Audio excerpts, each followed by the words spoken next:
बहुत समय पहले की बात है, एक राजा अत्यंत दयालु और दानी था। अपनी प्रजा से उसे बहुत प्रेम था और सदैव उसके सुख दुख का ध्यान रखता था। इन्हीं गुणों के कारण उसकी व्याख्या दूर दूर तक फैली हुई थी। दुर्भाग्य से राजा का पुत्र प्रकृति में अपने पिता से बिल्कुल विपरीत था। उसे किसी की कोई चिंता नहीं थी।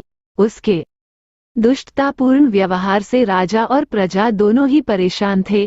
उसके पुत्र को सुधारने एवं सही मार्ग पर लाने का बहुत प्रयास किया, परंतु असफल रहा। उसे ज्ञान देने हेतु दूर दूर से विद्वान एवं ऋषि मुनि बुलाए, परंतु दुष्ट बालक के व्यवहार में कोई परिवर्तन नहीं आया, बल्कि आयु बढ़ने के साथ साथ उसके दुष्ट गुणों में वृद्धि ही होती गई।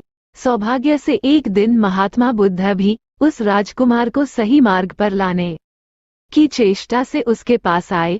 उन्होंने न तो उसे डराया धमकाया, न बुरा भला कहा, बल्कि स्नेह से एक नीम के पौधे के पास ले गए और राजकुमार से उस पौधे का एक पत्ता चखने को कहा।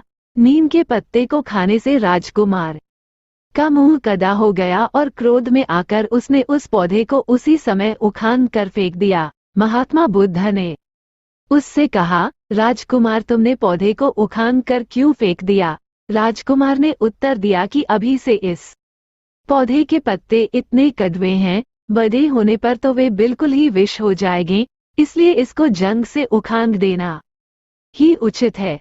राजकुमार की बात सुनकर महात्मा बुद्ध ने गंभीर होकर कहा, तुम्हारे कड़वे व्यवहार से राज्य की जनता भी बहुत पीड़ित है।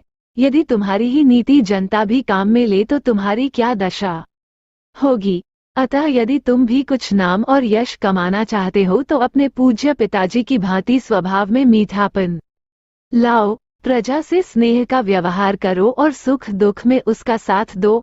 महात्मा जी की सीख से राजकुमार पर गहरा प्रभाव पड़ा और वो अपने पुराने व्यवहार के लिए लज्जित होने लगा। उसी दिन से राजकुमार में गंभीर परिवर्तन आ गया और दुष्टता त्याग कर उसने भलाई की राह पर चलना प्रारंभ कर दिया।